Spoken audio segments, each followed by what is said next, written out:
कैसे हैं आप सभी। गाइस आज है अपना डे 14th यानी कि 7th जून और आज से अपन स्टार्ट करने वाले हैं साइंस। और आज हमें साइंस में बायो का one of the most important topic learn करना है। सबसे पहला हो गया सेल, दूसरा हो गया डाइजेस्टिव सिस्टम और सबसे लास्ट में ब्लड सिस्टम। अपन सबसे पहले स्टार्ट करते हैं सेल को लेकर। देखो यार ये टॉपिक ना one of the most important topic और यहाँ से भी कई सारे क्वेश्चंस एग्जाम में पूछे जाते हैं। जैसे आपने पढ़ा होगा माइटोकॉन्ड्रिया के बारे में, लाइजोसोम के बारे में, है ना।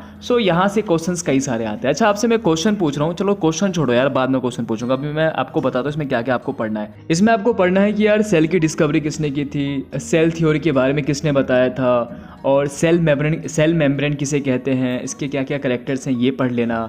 इसके अलावा डिफ्यूज़न हो गया, ऑस्मोसिस हो गया, हाइपरटोनिक, हाइपोटोनिक, आइसोटोनिक, इन सब से क्वेश्चन पूछे जाते हैं। इसके अलावा आप लोग प्लांट सेल और एनिमल सेल में क्या क्या डिफरेंसेस है वो पढ़ लेना। जैसे आपने पढ़ा भी होगा कि भाई प्लांट में ना सेल वॉल पाया जाता है, लेकिन अगर बात की जाए एनिमल की तो एनिमल में सेल वॉल नहीं पाया जाता है। वहीं अगर बात करें क्लोरोप्लास्ट को लेकर तो प्लांट में क्लोरोप्लास्ट पाया जाता है, लेकिन एनिमल में क्लोरोप्लास्ट नहीं पाया जाता है। जो डिफरेंसेस है वो याद कर लेना।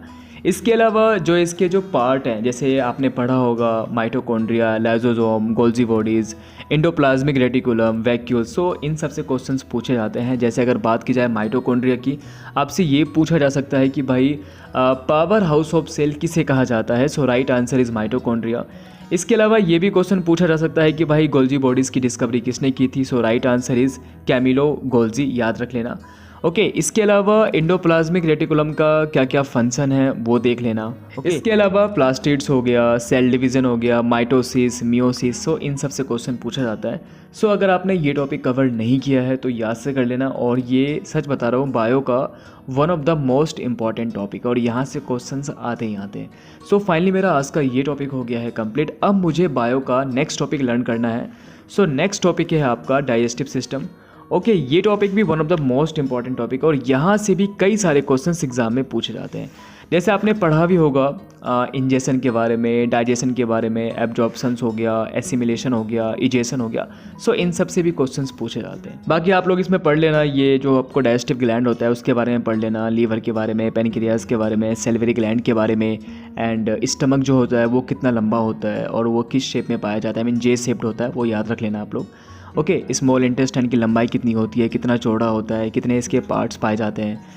इसके अलावा आपने पढ़ा होगा ग्लैंड के बारे में, जैसे अभी जस्ट आपको मैंने बताया लीवर के बारे में पढ़ लेना, पेनक्रियाज के बारे में पढ़ लेना और सेलिवरी ग्लैंड के बारे में पढ़ लेना। ये तीनों के तीनों डाइजेस्टिव ग्लैंड है। अच्छा आपसे मैं क्वेश्चन पूछ रहा हूँ, आप लोग इसका आंसर जरूर कमेंट करना। आप मुझे ये बताओ कि HCl का pH कितना होता है। अगर आपको इसका आंसर पता है तो आप लोग कमेंट जरूर करना। बाकी एक और क्वेश्चन यहाँ से पूछा जाता है कि जो हमारा खाना नहीं पचता है, I mean the undigested food stored in the liver in form of carbohydrate is called what. Right answer is glycogen. इसको आप लोग अच्छे से याद कर लेना। मैंने इसी टॉपिक में ना तीथ के बारे में भी यहाँ पे नोट्स वगैरह लिख रखा है। आप लोग तीथ को अच्छे से लर्न कर लेना और पेनक्रियाज के बारे में ज़रूर पढ़ना। बाकी इसके अलावा आपको मैं जो चीज़ बता रहा हूँ ना उसको ध्यान से सुनना। The place where digested molecules of food, water and mineral are absorbed here. Which place.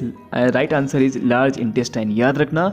और अगर आपसे ये पूछ ले कि कंप्लीट डाइजेशन कहाँ पे होता है, right answer is small intestine. अच्छा बाकी अगर आपने इस टॉपिक का नोट्स नहीं बनाया है तो आप ऐसा करना है, मेरे को टेलीग्राम ग्रुप में मैसेज करना है, या फिर आप यार यूट्यूब पे सर्च कर लेना ना। यूट्यूब पे आप सर्च करोगे ना इस टॉपिक का नाम डाल के, तो यार यूट्यूब पे बहुत सारे ऐसे टीचर है जो भाई बहुत अच्छा पढ़ाते हैं। आप वहाँ से अपना टॉपिक कवर कर सकते हो।